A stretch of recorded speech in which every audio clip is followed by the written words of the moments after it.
Hello and welcome to this edition of The Agenda, brought to you from Baku in Azerbaijan. It's my pleasure to welcome our guest, Florian Sengstschmid, CEO of the Azerbaijan Tourist Board. Thank you for being with us today. We have to begin with peace. There is peace in the region now. Can you explain the impact on that, on tourism in general here? Peace brings a new confidence in the region.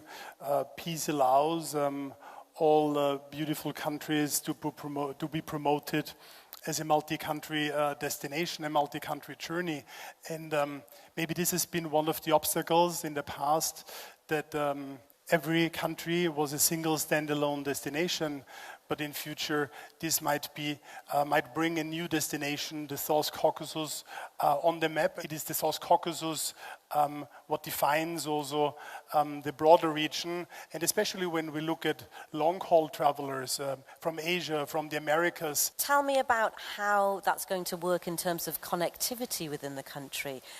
Is it easy to get from Baku to other areas? It's a beautiful country. It's so much to offer that, you know, a lot of the world don't understand. Please explain what's going to happen in that way. Many cultures have crisscrossed the country. Many nations, people lived here of various religion, of various ethnicities, peacefully together. And I think that is exactly what you feel when you also land in Baku. You have arrived to a very energetic place, yeah. And I think the mission is to take this out to the regions and to bring this same energy and development also to other parts of the country.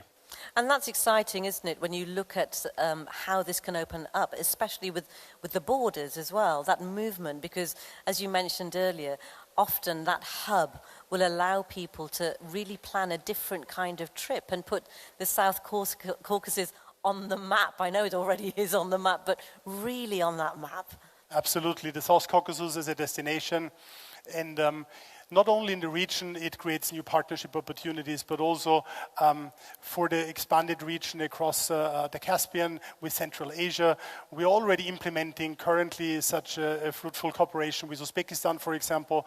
We have been promoting the Silk Road heritage across European cities this year, jointly with our colleagues and friends from Uzbekistan. So any opening brings new opportunities, brings new perspectives, and definitely there will be a huge benefit also for Azerbaijan. So if we look at the fact that you mentioned the number of travelers that could be coming to this region, to this country now, that it wants to be part of that tourist go-to nation, there are implications internally with that, aren't there? Because there will be a greater influx of people. Tell me about how the country is going to cope with that. Connectivity is great. Baku is connected to many places also. There is a lot of new hubs opening in the broader region, which will bring even better connectivity also to Baku, although might not be directly connected. We know the global challenges, for example, in aviation, is shortage of aircrafts is everywhere, wherever you look.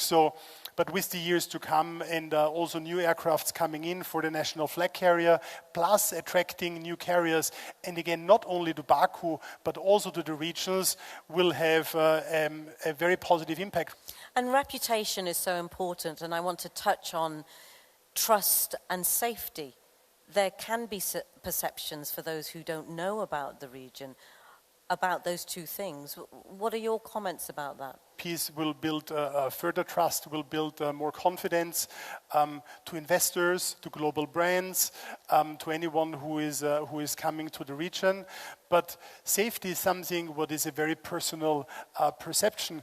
You cannot talk about safety, you can only feel it. So if you could describe why someone should come here to Baku and travel around Azerbaijan in one sentence, what would it be? You have semi-deserts, deserts, you have a land empowered by Mother Nature from wind, the sun, the fire, and many resources, linked to that earth, and then add the layer of people on it with different cultures, with different ethnicities, languages, background. Florian, thank you for joining us in this edition of The Agenda. Thank you. Thank you very much.